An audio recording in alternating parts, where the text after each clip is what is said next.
जय हिंद दोस्तों। आज मैं आप लोगों के लिए एक रोचक कहानी लेकर आया हूं जो आपको बहुत ही ज़्यादा मोटिवेट करेगी। चलिए कहानी को शुरू करते हैं। ये कहानी महाभारत की है।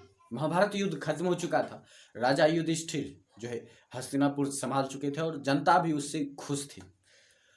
और जो है तब जाकर एक दिन ऋषि मुनि नारद वहां पर आए और युधिष्ठिर को कहा, तुमसे सारी जनता खुश है और तुम राजा भी बन गए और तुम अच्छे से जो है प्रजा को संभाल भी रहे हो, लेकिन तुम्हारे पिता स्वर्ग में बहुत दुखी हैं।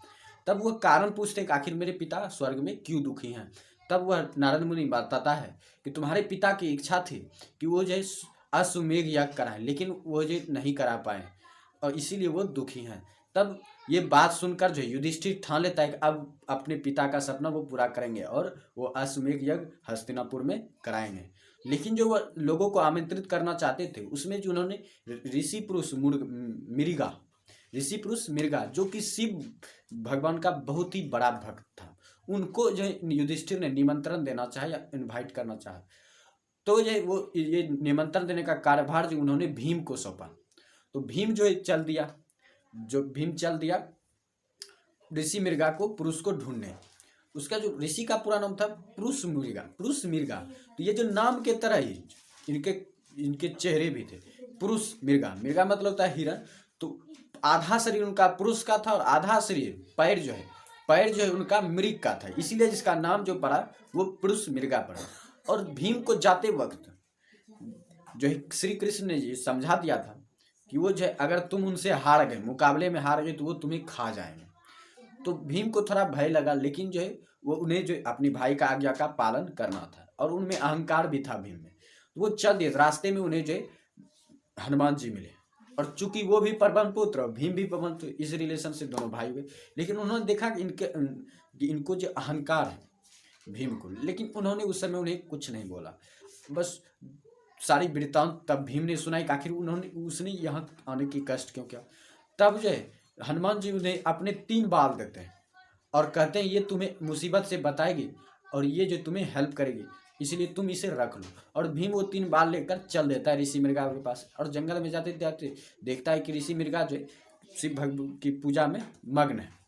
तब उनसे वह सारा वृत्तांत सुनाता है। तब वो जो निमंत्रण ऋषि पुरुष मृगा स्वीकार कर लेते हैं और जो है लेकिन एक शर्त रखते हैं। शर्त ये था कि भीम को हस्तिनापुर उनसे पहले पहुंचना होगा, अन्यथा वो उसे खा जाएंगे। भीम ये जो निमंत्रण स्वीकार कर लेता है। जब वह फिर जो दौड़ने लगता है तो जैसे ही दौड़ते दौड़ते एक जगह पर रुकता है तो वह सोचता है कि ऋषि मृगा बहुत पीछे रह गए। वह जब पीछे मुड़ कर देखता है तो देखता है उसे तो पकड़ने वाले हैं ऋषि पुरुष मृगा। फिर वह दौड़ता है, लेकिन इसी तरह वो कितना भी तेजी से दौड़ता था, जब पीछे मुड़कर देखता था तो लगता था कि ऋषि मृगा उसके पकड़ने वाले हैं उसे, इतना नजदीक तुरंत। तब जो उसे हनुमान जी के दिए हुए 3 बाल याद आते हैं। तो वह जो फिर जो पहला बाल फेंकता है तो पहले बाल फेंकने से वो जो बाल जो शिवलिंग का रूप ले लेता है। चूंकि ऋषि पुरुष मृगा शिव भगवान के बहुत बड़े भक्त थे, तो वो जो पहले शिव भगवान को पूजा करते तो उसे पूजा करने में कुछ समय लग जाता है। तो भीम जो है भागता है, दौड़ता है, सोचता है कि अब जो है मुसीबत कुछ टल गई। लेकिन जैसे ही वह पीछे मुड़ के फिर देखता है ऋषि मृगा मुझसे बहुत नजदीक है। फिर वह तब दूसरा बाल फेंकता है, उससे जो अब इस बार हजारों शिवलिंग तैयार हो जाते हैं। फिर जो है ऋषि मृगा उसे प्रणाम करने में समय कुछ खर्च करते हैं, तो उसमें भी जो भीम दौड़ते हैं, लेकिन जो है फिर भी पाछे मुड़कर देखते हैं तो ऋषि मृगा उसके नजदीक ही थे। फिर जो है वो तीसरा बाल फेंकते हैं। इस बार हजारों की 10,000 की संख्या में शिवलिंग खड़े हो जाते हैं, बन जाते हैं। तो फिर जो है वो जाके जो है फिर वो प्रणाम करने लगते हैं ऋषि मृगा।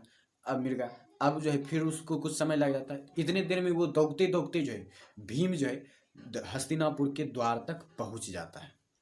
हस्तिनापुर के द्वार तक पहुंच जाता है, लेकिन अंततः जो वह पकड़ा जाता है।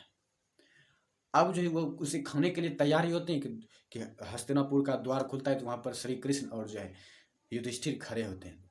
तब जो है ऋषि मृगा बोलते हैं कि अब राजा युधिष्ठिर तुम ही न्याय करो। तब वो बोलते हैं कि जो है भीम का सिर्फ पैर ही बाहर था हस्तिनापुर के, इसीलिए जो आप सिर्फ उसके पैर को ही खा सकते हैं, या आपको उसका पैर खाने का ही अधिकार है।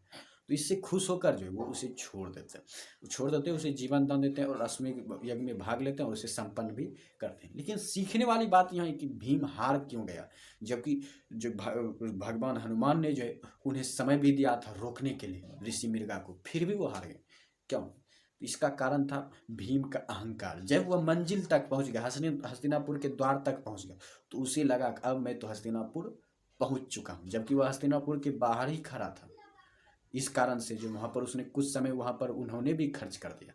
तो दोस्तों यहाँ पर सीखने वाली बात है कि जब तक आप सफल न जाए, जब तक आपको मंजिल पूरी तरह मिल न जाए, तब तक आप अपने आप को सक्सेसफुल ना समझें, या अपने आप को ये न समझें कि हमने मंजिल पा ली अब थोड़ा देर आराम कर लेते हैं। जब तक आप पूरी मंजिल ना पा लो तब तक आराम मत कीजिए।